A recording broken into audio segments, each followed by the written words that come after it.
Hi all അസ്സാം വലൈക്കും welcome back. അപ്പോൾ ഇന്നത്തെ നമ്മുടെ ഒരു കിഡിലും ടേസ്റ്റ് ആയിട്ടുള്ള ലോഡഡ് ഫ്രൈസിൻ്റെ റെസിപ്പിയാണ് കേട്ടോ. ഭയങ്കര സിമ്പിളായിട്ട് ഇത് വീട്ടിൽ തയ്യാറാക്കാൻ പറ്റുന്നതേ ഉള്ളൂ. നിങ്ങൾ എന്തായാലും ഒരു തവണയെങ്കിലും ഈ ഒരു ഐറ്റം ഉണ്ടാക്കി കഴിഞ്ഞാൽ പിന്നെ നിങ്ങൾ കടയിലൊന്നും പോയിട്ട് വാങ്ങിക്കില്ല കേട്ടോ. ഇടയ്ക്കിടെ വീട്ടിൽ തന്നെ ഉണ്ടാക്കാൻ പറ്റുന്നതേ ഉള്ളൂ. എനിക്ക് തോന്നുന്നു ഒട്ടുമിക്ക ആളുകൾക്ക് ഇഷ്ടമുള്ള ഒരു ഐറ്റമാണല്ലേ ഈ ഒരു ലോഡഡ് ഫ്രൈസ് എന്ന് പറയുന്നത്. പക്ഷെ നമുക്ക് ഒരിക്കലും ഒരു സ്ഥലത്ത് നിന്ന് കഴിച്ചാൽ അതേ രീതിക്കായിരിക്കില്ല മറ്റൊരു സ്ഥലത്ത് നിന്ന് ലോഡഡ് ഫ്രൈസ് കിട്ടുക. കാരണം ചെറിയ ചെറിയ വ്യത്യാസങ്ങളുണ്ടാവും. കാരണം ലോഡഡ് ഫ്രൈസ് എന്ന് പറയുന്നത് എപ്പോഴും എല്ലാവരും ഒരുപോലെ അല്ല ഉണ്ടാക്കാറുള്ളത്. അപ്പോൾ ഞാൻ ഇന്ന് നിങ്ങൾക്ക് കാണിച്ചു തരാൻ പോകുന്നത് ലോഡഡ് ഫ്രൈസ് വിത്ത് ചീസ് സോസാണ് കേട്ടോ. ഭയങ്കര ടേസ്റ്റ് ആയിട്ടുള്ള സിമ്പിൾ റെസിപ്പിയാണ്. ഒരുപാട് പണിയൊന്നുമില്ല, പെട്ടെന്ന് തന്നെ റെഡിയായി കിട്ടും. പിന്നെ വേറൊരു സിമ്പിളായിട്ടുള്ള റെസിപ്പിയും കൂടിയുണ്ട്. അത് ഞാൻ പിന്നീട് വേറൊരു വീഡിയോയിലേക്ക് കാണിച്ചു തരാം കേട്ടോ. കാരണം എല്ലാം കൂടി ഒന്നിച്ച് കാണിച്ചു കഴിഞ്ഞാൽ നിങ്ങൾക്ക് ഭയങ്കര കൺഫ്യൂഷനായി പോകും. അപ്പോൾ നമുക്ക് വീഡിയോയിലേക്ക് പോയാലോ. വീഡിയോയിലേക്ക് പോകുന്നതിന് മുന്നേ നിങ്ങൾക്ക് ചാനൽ ഇഷ്ടപ്പെടുന്നുണ്ടെങ്കിൽ പ്ലീസ് ഒന്ന് സബ്സ്ക്രൈബ് ചെയ്യാൻ സപ്പോർട്ട് ചെയ്യണേ. അപ്പോൾ നമ്മുടെ ലോഡഡ് ഫ്രൈസ് ഉണ്ടാക്കാൻ വേണ്ടിയിട്ട് ഞാനിവിടെ 250-300 ഗ്രാം അളവിൽ ചിക്കൻ എടുത്തിട്ടുണ്ട്. നല്ലപോലെ കഴുകി വൃത്തിയാക്കി എടുത്തിട്ടുണ്ട്. അപ്പോൾ ചിക്കൻ കട്ട് ചെയ്യുമ്പോൾ ഇതുപോലെ കുഞ്ഞു കുഞ്ഞു പീസായിട്ട് കട്ട് ചെയ്തെടുക്കാൻ പ്രത്യേകം ശ്രദ്ധിക്കുക. പിന്നെ ഇതിൽ നമ്മൾ ഫ്രൈസും ചിക്കനും ഒന്നും എടുക്കുമ്പോൾ കറക്റ്റ് ഒരു അളവും കാര്യങ്ങളൊന്നും ഇല്ല കേട്ടോ. ഏതാണ്ട് നമുക്ക് എത്രത്തോളം വേണോ അതിനനുസരിച്ച് എടുക്കുക, ടേസ്റ്റിനനുസരിച്ച് എടുത്താൽ മതി. അപ്പോൾ ഇനി നമുക്കിതിലേക്ക് ചെറിയൊരു മസാല ഒന്ന് റെഡിയാക്കി എടുക്കാം. അപ്പോൾ ആദ്യം തന്നെ ഒരു 2 ടേബിൾ സ്പൂണോളം തൈര് ചേർത്ത് കൊടുത്തിട്ടുണ്ട്. അടുത്ത ഇതിലേക്ക് 1/2 ടീസ്പൂണോളം മഞ്ഞൾപ്പൊടിയും അതുപോലെ തന്നെ 1.5 ടീസ്പൂണോളം മുളക് പൊടിയും ചേർത്ത് കൊടുത്തിട്ടുണ്ട്. ഞാനിപ്പോൾ ഏതാണ്ട് എരിവുള്ള മുളക് പൊടി തന്നെയാണ് എടുത്തിട്ടുള്ളത്. പിന്നെ ഒരു 1/2 ടീസ്പൂണോളം മല്ലിപ്പൊടിയും അതുപോലെ തന്നെ 1/2 ടീസ്പൂൺ ഗരം മസാല പൊടിയും ചേർത്ത് കൊടുക്കുന്നുണ്ട്. പിന്നെ ഒരു 1/4 ടീസ്പൂൺ കുരുമുളക് പൊടി, അത് നിങ്ങൾ ഫ്ലേവർ നോക്കിയിട്ട് ചേർത്ത് കൊടുക്കാം.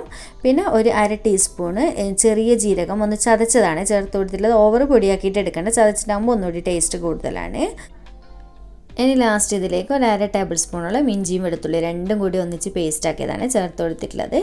എന്നിട്ട് നന്നായിട്ടൊന്ന് ഇതുപോലെ മിക്സ് ചെയ്ത് കൊടുക്കുക. നമ്മുടെ ചിക്കൻ്റെ എല്ലാ സൈഡിലും മസാല എത്തിക്കിട്ടട്ടെ. അതുപോലെ തന്നെ വേറെ വെള്ളവും കാര്യങ്ങളൊന്നും ചേർക്കണ്ട കേട്ടോ. തൈരൊക്കെ ചേർത്തില്ല, അതുകൊണ്ട് അത്യാവശ്യം നന്നായിട്ട് മിക്സ് ആയിക്കോളും. പിന്നെ നിങ്ങൾക്ക് ഇതിൽ ശ്രദ്ധിച്ചവർക്ക് മനസ്സിലാവും, ഞാൻ ഇതിൽ മെയിനായിട്ടുള്ളൊരു ഇൻഗ്രീഡിയൻറ്റ് വിട്ടുപോയി കേട്ടോ ചേർക്കാൻ വേണ്ടിയിട്ട്. ഉപ്പ് ചേർത്തിട്ടില്ല. അപ്പോൾ ഇതുപോലെ മിക്സ് ചെയ്ത് കൊടുത്തതിന് ശേഷം ആവശ്യത്തിനുള്ള ഉപ്പും കൂടി ചേർത്തിട്ട് ഒന്നുകൂടി മിക്സ് ചെയ്ത് കൊടുക്കുന്നുണ്ട്. അപ്പോൾ നല്ലപോലെ മിക്സ് ചെയ്ത് കൊടുക്കാം. പിന്നെ ചെറുനാരങ്ങ നീര് ഞാൻ ചേർക്കുന്നില്ല. നിങ്ങൾക്ക് വേണമെന്നുണ്ടെങ്കിൽ പുളി ചെക്കിയിട്ട് ചേർക്കുക കേട്ടോ. തൈരൊക്കെ ചേർത്തല്ല, നോക്കിയിട്ട് മാത്രം ചേർത്ത് കൊടുത്താൽ മതി. അപ്പോൾ ഇതുപോലെ നന്നായിട്ട് മിക്സ് ചെയ്ത് കൊടുത്തിട്ടുണ്ട്. അപ്പോൾ ഇതുപോലെ മസാല റെഡിയാക്കിയതിന് ശേഷം ഇനി ഒരു 1/4 മണിക്കൂറൊക്കെ ഒന്ന് റെസ്റ്റ് ചെയ്യാൻ വെച്ചാൽ നല്ലതാണ് കേട്ടോ. അതിൽ കൂടുതൽ വെച്ചാൽ അത്രയും നല്ലത്. അങ്ങനെ ഇപ്പോൾ ഏതാണ്ട് ഒരു 1 മണിക്കൂറൊക്കെ ആയിട്ടുണ്ട് കേട്ടോ. അതിനുശേഷം ഞാൻ ചിക്കൻ ഫ്രൈ ചെയ്യാൻ വേണ്ടി പോവാണ്. അപ്പോൾ പാനിലേക്ക് കുറച്ച് ഓയിൽ ഒഴിച്ച് കൊടുത്തിട്ടുണ്ട്. സൺഫ്ലവർ ഓയിലാണ്. ഏതാണ്ട് ഒരു 3 ടേബിൾ സ്പൂൺ അല്ലെങ്കിൽ 4 ടേബിൾ സ്പൂണൊക്കെ മതിയാവും കേട്ടോ. കാരണം ഒരുപാട് എണ്ണ ഒഴിച്ചിട്ട് നമ്മൾ ഈ ചിക്കൻ ഫ്രൈ ചെയ്യാൻ പാടില്ല. കുറച്ച് എണ്ണയിൽ ഈ ഒരു മസാലയിൽ കുറച്ച് എണ്ണ ഒഴിച്ചിട്ട് ഫ്രൈ ചെയ്ത് ഭയങ്കര ടേസ്റ്റാണ് കേട്ടോ ചിക്കന്. അപ്പോൾ ഞാൻ ചിക്കനൊക്കെ ഇട്ട് കൊടുത്തിട്ട് നന്നായിട്ട് ഇതുപോലെ എണ്ണയിൽ മിക്സ് ചെയ്ത് കൊടുക്കുന്നുണ്ട്.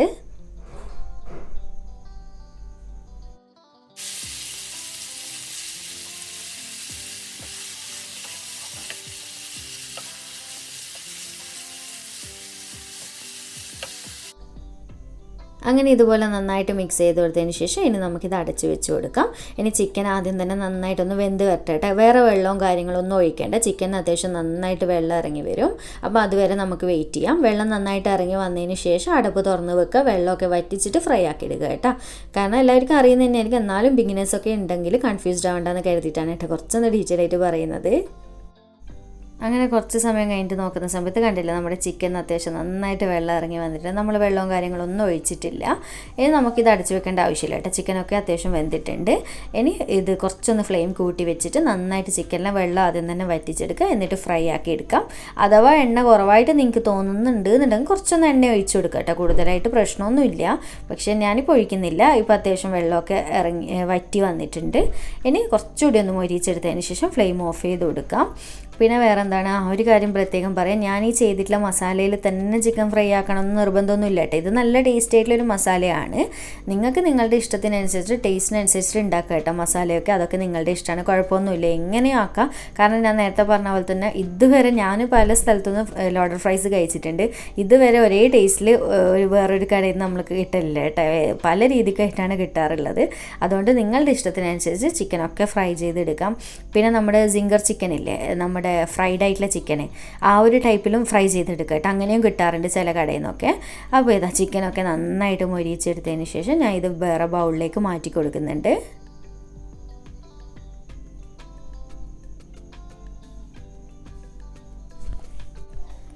അങ്ങനെ നമ്മുടെ ചിക്കൻ ഫ്രൈ ഒരു സൈഡിലേക്ക് മാറ്റി വെക്കാം. ഇനി നമുക്ക് ഇതുപോലൊരു ചൂടായ എണ്ണയിലേക്ക് കുറച്ച് ഫ്രൈസ് ഇട്ടിട്ട് ഫ്രൈ ചെയ്തെടുക്കണം. അപ്പോൾ നിങ്ങൾ ഈ ഒരു ലോഡഡ് ഫ്രൈസിൻ്റെ പേര് പോലെ തന്നെ നമുക്ക് മെയിനായിട്ട് സ്കിപ്പ് ചെയ്യാൻ പറ്റാത്തൊരു ഇൻഗ്രീഡിയൻറ്റ് എന്താണെന്ന് വെച്ച് കഴിഞ്ഞാൽ ഫ്രൈസാണ് കേട്ടോ, ഫ്രഞ്ച് ഫ്രൈസ്. അപ്പോൾ ഞാൻ ഇത് നല്ലപോലെ ചൂടായ എണ്ണയിലിട്ടിട്ടാണ്, എല്ലാവർക്കും അറിയുന്ന കാര്യം തന്നെയല്ല, ഡീറ്റെയിൽ ആയിട്ട് പറയേണ്ട ആവശ്യമില്ല. അപ്പോൾ നല്ലപോലെ ഫ്രൈ ആക്കി എടുക്കുക, കുറച്ച് നന്നായിട്ട് ക്രിസ്പി ആയി കിട്ടുന്നവരെ മൊരിയിച്ചെടുക്കുക. അപ്പോൾ ഇതുപോലെ ഇടയ്ക്കിടെ കണ്ടിന്യൂസ് ആയിട്ട് ഇളക്കിക്കൊണ്ട് നിന്ന് കഴിഞ്ഞാൽ എല്ലാ സൈഡും ഒരുപോലെ പെട്ടെന്ന് തന്നെ ക്രിസ്പി ആയിട്ട് കിട്ടും, എല്ലാ സൈഡും ഒരേ രീതിക്ക് ഫ്രൈ ആയി കിട്ടും കേട്ടോ. അപ്പോൾ ഇതുപോലെ ഫ്രൈ ആക്കി എടുക്കാം. അപ്പോൾ ഞാനിപ്പോൾ യൂസ് ചെയ്തിട്ടുള്ളത് ഫ്രോസൺ ആയിട്ടുള്ള ഫ്രൈസാണ് ഫ്രൈ ചെയ്തെടുക്കുന്നത്. നിങ്ങൾ ഹോം മെയ്ഡായിട്ട് ചെയ്യാൻ അറിയുന്നവരാണെങ്കിൽ വീട്ടിൽ ഫ്രൈ ചെയ്തെടുത്താലും മതി, അതാണ് കൂടുതൽ നല്ലത്.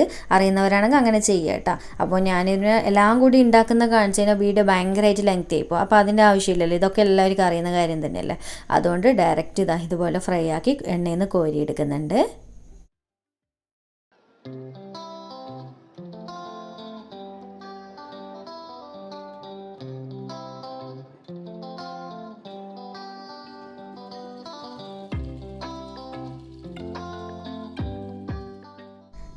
അങ്ങനെ നമ്മുടെ ഫ്രൈസും റെഡിയാക്കി വെച്ചതിന് ശേഷം നമുക്കിനി ചീസ് സോസ് റെഡിയാക്കണം. ഞാൻ പറഞ്ഞല്ലോ loaded fries with cheese sauce റെഡിയാക്കുന്നതെന്നുള്ളത്. അപ്പോൾ ഈ ഒരു പാനിലേക്ക് ഞാൻ ഒരു 2 ടേബിൾ സ്പൂണോളം ബട്ടർ ചേർത്ത് കൊടുത്തിട്ടുണ്ട്. അൺസാൾട്ടഡ് ബട്ടറാണ് എടുത്തിട്ടുള്ളത്. ബട്ടർ നന്നായിട്ട് ഇതുപോലെ ഒന്ന് മെൽട്ടായി വരുന്ന സമയത്ത് നമുക്കിതിലേക്ക് ഒരു 2 ടേബിൾ സ്പൂണോളം മൈദയും കൂടി ചേർത്ത് കൊടുക്കുന്നുണ്ട്. 2 ടേബിൾ സ്പൂൺ അങ്ങനെ നിറയെ എടുക്കണ്ട കേട്ടോ, ഒരു വടിച്ച ടൈപ്പായിട്ട് എടുത്താൽ മതി. എന്നിട്ട് നമുക്കിത് കണ്ടിന്യൂസ് ആയിട്ട് ഇതുപോലെ തന്നെ ഒന്ന് മിക്സ് ആക്കിക്കൊണ്ട് നിൽക്കുക. കട്ട പിടിക്കുക കേട്ടോ, അല്ലെങ്കിൽ ഇതുപോലെ തന്നെ മിക്സ് ആയിക്കൊണ്ട് നിൽക്കുക. എന്നിട്ട് ഒരു 1-2 മിനിറ്റ് ഈ ഒരു മൈദയുടെ ആ ഒരു പച്ച ടേസ്റ്റും കാര്യങ്ങളൊക്കെ ഒന്ന് മാറിക്കിട്ടി മൈദ ഒന്ന് വെന്ത് വരുന്നവർ വെയിറ്റ് ചെയ്യുക. ഏതാണ്ട് ഒരു 1-1.5 മിനിറ്റ് പറഞ്ഞാൽ മതി കേട്ടോ. അപ്പോൾ ഇതുപോലെ നന്നായിട്ട് മിക്സ് ചെയ്തുകൊണ്ട് തന്നെ നിൽക്കുക. ഏതാണ്ട് ഒരു 1.5 മിനിറ്റൊക്കെ ആയതിനു ശേഷം നമുക്കിതിലേക്ക് പാല് ചേർത്ത് കൊടുക്കാം. അപ്പോൾ ഇതിലേക്ക് 1 കപ്പ് പാലും കൂടി ചേർത്ത് കൊടുത്തിട്ട് നന്നായിട്ട് ഇതുപോലെ ഒന്ന് മിക്സ് ചെയ്ത് കൊടുക്കുക കേട്ടോ. കണ്ടിന്യൂസ് ആയിട്ട് തന്നെ മിക്സ് ചെയ്ത് കൊടുക്കണേ, കാരണം അല്ലെങ്കിൽ അവിടെ ഇവിടെയൊക്കെ മൈദയൊക്കെ കട്ടയായിട്ട് കിടക്കും. അപ്പോൾ ഇതുപോലെ കണ്ടിന്യൂസ് ആയിട്ട് മിക്സ് ചെയ്ത് നന്നായിട്ടൊന്ന് ഉടച്ച് കൊടുക്കുക. അപ്പോൾ ഇതിങ്ങനെ മിക്സ് ചെയ്തുകൊണ്ട് നിൽക്കുമ്പോൾ തന്നെ നിങ്ങൾക്ക് മനസ്സിലാവും കേട്ടോ, ചെറിയൊരു തിക്നെസ്സോട് കൂടിയായിട്ട് ആയിട്ട് വരും, കുറച്ചൊന്ന് കട്ടിയായിട്ട് വരും. അപ്പോൾ ഇതുപോലെ നന്നായിട്ട് മിക്സ് ചെയ്ത് കൊടുത്തതിന് ശേഷം ഫ്ലെയിം നന്നായിട്ട് തന്നെ കുറച്ച് വെക്കണേ. എന്നിട്ട് ഇതിലേക്ക് ഒരല്പം ഉപ്പ് ചേർത്ത് കൊടുക്കുക. ഉപ്പ് ഒരുപാട് കൂടണ്ട കേട്ടോ, കാരണം നമ്മളിത് ചീസും കാര്യങ്ങളൊക്കെ ചേർക്കുന്നതാണ്. ഉപ്പ് കുറച്ചിട്ട് കൊടുക്കുക. എന്നിട്ട് ഒരു 1/2 ടീസ്പൂണോളം മുളക് പൊടിയും കൂടി ചേർത്ത് കൊടുക്കുന്നുണ്ട്. എന്നിട്ട് ഒന്നുകൂടി നന്നായിട്ട് ഇതുപോലെ ഒന്ന് മിക്സ് ചെയ്ത് കൊടുക്കണം. അപ്പോൾ ഈ ഒരു ചീസ് ഉണ്ടാക്കുന്ന സമയത്ത് അടുത്ത് തന്നെ നിന്നിട്ട് കാര്യങ്ങളൊക്കെ പെട്ടെന്ന് ചെയ്യാൻ നോക്കുക കേട്ടോ, ഓരോരോ ഇൻഗ്രീഡിയൻസ് ഇടുമ്പോൾ, അല്ലെങ്കിൽ ഭയങ്കരമായിട്ട് കട്ടയായി പോകും. അതുകൊണ്ടൊന്ന് പ്രത്യേകം ശ്രദ്ധിക്കുക. അപ്പോൾ ഇതുപോലെ മിക്സ് ചെയ്ത് കൊടുത്തതിന് ശേഷം ഇനി നമുക്കിതിലേക്ക് ചീസ് ചേർത്ത് കൊടുക്കണം. അപ്പോൾ ഞാനിവിടെ എടുത്തിട്ടുള്ളത് ചെഡാർ ചീസാണ് കേട്ടോ. ഇത് കയ്യിലുണ്ട് എന്നുണ്ടെങ്കിൽ എന്തായാലും ചേർക്കുക, ഭയങ്കര ഫ്ലേവറാണ് ഈ ഒരു ചീസ് സോസിലേക്ക്. അപ്പോൾ എൻ്റെ കയ്യിൽ ഇപ്പോൾ ചെഡാർ ചീസ് സ്ലൈസ് ഉള്ളത് കൊണ്ട് ഞാൻ 2 സ്ലൈസ് ചേർത്ത് കൊടുക്കുന്നുണ്ട്. ഈ ഒരു ടൈപ്പാണ് ഞാൻ വാങ്ങിച്ചിട്ടുള്ളത്. അപ്പോൾ നിങ്ങളതിൽ ഗ്രേറ്റ് ചെയ്യാൻ പറ്റുന്ന ചെഡാറൊക്കെ ഉണ്ടെന്നുണ്ടെങ്കിൽ ഒരു 1/2 കൈപ്പൊടിയോളം ഗ്രേറ്റ് ചെയ്തിട്ട് ഇട്ട് കൊടുത്താൽ മതി കേട്ടോ. അപ്പോൾ ഇതാ 2 സ്ലൈസ് ഇതുപോലെ ചേർത്ത് കൊടുത്തിട്ടുണ്ട്. പിന്നെ നമുക്കിതിലേക്ക് ഒരു 1/2 കപ്പോളം മൊസറല്ല ചീസും കൂടി വേണം. എന്നിട്ട് രണ്ടും കൂടി നന്നായിട്ടൊന്ന് ഇതുപോലെ ഒന്ന് മിക്സ് ചെയ്ത് കൊടുക്കാം. അങ്ങനെ ഇതുപോലെ മിക്സ് ചെയ്ത് കൊടുത്തതിന് ശേഷം ലാസ്റ്റ് ഇതിലേക്ക് ഫ്രഷ് ക്രീം ആഡ് ചെയ്ത് കൊടുക്കണം. അപ്പോൾ 100 ഗ്രാമിൻ്റെ ഇതുപോലൊരു പാക്കറ്റാണ് ഞാൻ വാങ്ങിച്ചിട്ടുള്ളത്. അപ്പോൾ അത് മൊത്തത്തിലായിട്ട് തന്നെ ചേർത്ത് കൊടുക്കുന്നുണ്ട്. എന്നിട്ട് നന്നായിട്ട് ഇതുപോലെ ഒന്ന് മിക്സ് ചെയ്ത് കൊടുക്കാം. ആ ഒരു സമയം കൊണ്ട് നമ്മുടെ ചീസ്, മൊസറല്ല ചീസും കാര്യങ്ങളൊക്കെ നന്നായിട്ട് മെൽട്ടായി നല്ലപോലെ വെലിഞ്ഞ് വന്നിട്ടുണ്ട്. അപ്പോൾ ഇത്രയും പോലെ നന്നായിട്ടൊന്ന് മിക്സ് ചെയ്ത് കൊടുത്താൽ മതി. നമ്മുടെ ചീസ് സോസ് റെഡി ആയിട്ടുണ്ട് കേട്ടോ, ഇത്രയേ ഉള്ളൂ. അപ്പോൾ ഇത്രയും സമയം ഞാൻ ഫ്ലെയിം നന്നായിട്ട് കുറച്ച് വെച്ചിട്ടുണ്ട്, അല്ലെങ്കിൽ നേരത്തെ തന്നെ കട്ടയായി പോവും. അപ്പോൾ ഇതാ ഈ ഒരു ലൂസാകുന്ന സമയത്ത് നന്നായിട്ട് ചീസൊക്കെ ഒന്ന് മെൽട്ടായി വരുമ്പോൾ തന്നെ നല്ലപോലെ ലൂസാവും. ഈ ഒരു ലൂസിൽ നമുക്ക് ഫ്ലെയിം ഓഫ് ചെയ്ത് കൊടുക്കണം. പിന്നെ ഒരു കാര്യം പ്രത്യേകം ശ്രദ്ധിക്കുക, നമ്മൾ ചീസ് റെഡിയാക്കുന്നതിന് തൊട്ട് മുന്നേ ആയിട്ട് ഈ ഒരു ചിക്കനും അതുപോലെ തന്നെ ഫ്രൈസൊക്കെ നമ്മൾ ഏത് ട്രേയിലാണോ സെറ്റ് ചെയ്യുന്നത് അതിലേക്ക് മാറ്റി കൊടുക്കണേ. അപ്പോൾ ഞാനിത് വീഡിയോ എടുത്ത് ചെയ്യുന്നത് കൊണ്ട് എല്ലാം കൂടി നിങ്ങൾക്ക് കാണിച്ചു തന്നിട്ട് ചെയ്യാമെന്നുള്ളതിൽ സെറ്റ് ചെയ്യാൻ കുറച്ച് ലേറ്റ് ആയിട്ടുണ്ട്.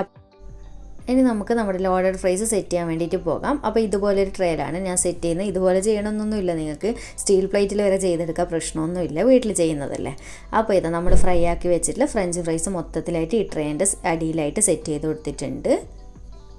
എന്നിട്ട് ഇതിൻ്റെ മുകളിലായിട്ട് നമ്മൾ നേരത്തെ റെഡിയാക്കി വെച്ചിട്ടുള്ള ചിക്കൻ ഫ്രൈ ഇല്ലേ, അത് മൊത്തത്തിൽ വേണമെന്നില്ല, നിങ്ങൾക്ക് എത്രത്തോളം വേണം അതിനനുസരിച്ച് ഇട്ട് കൊടുക്കുക. അപ്പോൾ ഇത് നിങ്ങൾക്ക് 2 പ്ലേറ്റിലാക്കിയിട്ട് വേറെ സെറ്റ് ചെയ്യേണ്ടിക്ക് അങ്ങനെ പകുതി ആക്കിയിട്ട് ചെയ്യാം കേട്ടോ. ഫ്രൈസ് പകുതി ചിക്കൻ ഫ്രൈ ആയിട്ട് അങ്ങനെയും ചെയ്ത് കൊടുക്കാം.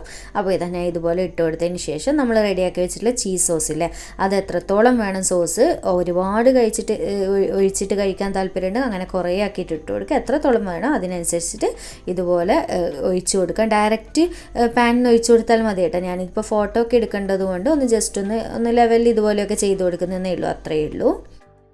അതിനുശേഷം കുറച്ച് കെച്ചപ്പും കൂടി അതിൻ്റെ മുകളിലായിട്ട് ഒഴിച്ചു കൊടുക്കുന്നുണ്ട്. പിന്നെ ചീസ് സോസ് ഒഴിക്കുമ്പോൾ പ്രത്യേക ഒരു കാര്യം ശ്രദ്ധിക്കുക, ചൂടാറിക്കഴിഞ്ഞാൽ ഭയങ്കരമായിട്ട് കട്ടയാവും കേട്ടോ. അതുകൊണ്ട് ചൂടോടെ തന്നെ ഒഴിക്കാൻ വേണ്ടി നോക്കുക, എങ്കിലേ നല്ല ലൂസായിട്ട് കിട്ടുള്ളൂ, മിക്സായി കഴിക്കാൻ നല്ലൊരു ക്രീമി ആയിട്ട് കിട്ടുള്ളൂ. അപ്പോൾ അത് നിങ്ങൾ നോക്കിയിട്ട് ചെയ്യുക. എൻ്റേത് ഒരല്പം ടൈറ്റ് ആയിട്ടുണ്ട്, കാരണം വേറെ ഒന്നുമല്ല, ഞാൻ വീഡിയോ ഒക്കെ എടുത്ത് ചെയ്യുന്നതല്ലേ. അപ്പോൾ നിങ്ങൾ വീട്ടിൽ ചെയ്യുമ്പോൾ എല്ലാം പെട്ടെന്ന് ചെയ്യുക. ഞാൻ വീഡിയോ എടുത്ത് ഫോട്ടോ ഒക്കെ എടുത്ത് വരുമ്പോഴത്തേക്ക് അത് കുറച്ചൊന്ന് ടൈമൊക്കെ കഴിഞ്ഞിട്ടുണ്ടായിരുന്നു. അപ്പോൾ ഇതാ അതിൻ്റെ മുകളിലായിട്ട് ലാസ്റ്റ് കുറച്ച് മയോണൈസും കൂടി ഇതുപോലെ സ്പ്രെഡ് ചെയ്ത് കൊടുത്തിട്ടുണ്ട്. അപ്പോൾ ഇത്രയേ ഉള്ളൂ, നമ്മുടെ ലോഡഡ് ഫ്രൈസ് റെഡി ആയിട്ടുണ്ട് കേട്ടോ. സിമ്പിളായിട്ട് റെഡിയാക്കാൻ പറ്റുന്നതേ ഉള്ളൂ. ഇനി ഇത് മിക്സായിട്ട് കഴിക്കുക, അത്രയേ ഉള്ളൂ. ബേക്ക് ചെയ്യേണ്ട ആവശ്യമൊന്നുമില്ല. അഥവാ നിങ്ങൾക്ക് കുറച്ച് ചൂടോടെ കഴിക്കണം എന്നുണ്ടെങ്കിൽ ചീസൊക്കെ കുറച്ചൊന്ന് ലൂസാകാൻ വേണ്ടിയിട്ട് മാത്രം ബേക്ക് ചെയ്ത് കൊടുത്താൽ മതി കേട്ടോ. ശരിക്കും ഇത് ബേക്ക് ചെയ്യേണ്ട ആവശ്യമൊന്നുമില്ല, ഡയറക്റ്റ് മിക്സ് ചെയ്ത് കഴിക്കുന്ന ഒരു ഐറ്റമാണ്. പിന്നെ ഇതിൻ്റെ മേലെ കുറച്ച് വലിയുന്ന ടെക്സ്ചർ വേണമെന്നുണ്ടെങ്കിൽ മൊസറല്ല ചീസ് മുകളിലായിട്ട് ഇട്ട് കൊടുക്കുക, എന്നിട്ടൊന്ന് ബേക്ക് ചെയ്തെടുത്താൽ മതി കേട്ടോ. കുറച്ച് സമയം മെൽട്ടാകുന്നവരെ മാത്രം, അത്രയേ ഉള്ളൂ. അപ്പോൾ എന്തായാലും ഒരു തവണയെങ്കിലും ഒന്ന് ട്രൈ ചെയ്തിട്ട് ഫീഡ്ബാക്ക് അറിയിക്കുക. കാരണം നോമ്പിനൊക്കെ ഉണ്ടാക്കാൻ പറ്റിയൊരു വെറൈറ്റി ഐറ്റം തന്നെയാണ്. ഇതുവരെ ട്രൈ ആക്കാത്തവരുണ്ടെന്നുണ്ടെങ്കിൽ ഇതുപോലെ ഒന്ന് ട്രൈ ആക്കിയിട്ട് ഫീഡ്ബാക്ക് അറിയിക്കുക കേട്ടോ. അപ്പോൾ ഇതിലും സിമ്പിളായിട്ടുള്ള വേറൊരു റെസിപ്പിയും കൂടിയുണ്ട്, പക്ഷേ കുറച്ചുകൂടി നല്ല റെസിപ്പി എന്നുള്ള രീതിക്ക് നമുക്ക് ഇതാണ് കേട്ടോ കുറച്ചുകൂടി പെർഫെക്റ്റ് ആയിട്ടുള്ള റെസിപ്പി. ബാക്കിയൊക്കെ സിമ്പിളായിട്ട് ചെയ്യുന്നതാണ്. അപ്പോൾ ഒന്നുകൂടി ഉണ്ട്, ഞാനത് പിന്നത്തെ വേറൊരു വീഡിയോയിലാക്കിയിട്ട് കാണിച്ചു തരാം കേട്ടോ. അപ്പോൾ വീഡിയോ ഇഷ്ടമായിട്ടുണ്ടെന്നുണ്ടെങ്കിൽ ലൈക്ക് ചെയ്യാനും ചാനൽ സബ്സ്ക്രൈബ് ചെയ്യാനും മാക്സിമം ഒന്ന് ഷെയർ ചെയ്ത് കൊടുക്കാനും മറക്കല്ലേ. വീണ്ടും ഒരു അടിപൊളി വീഡിയോ ആയിട്ട് കാണാം. Thank you.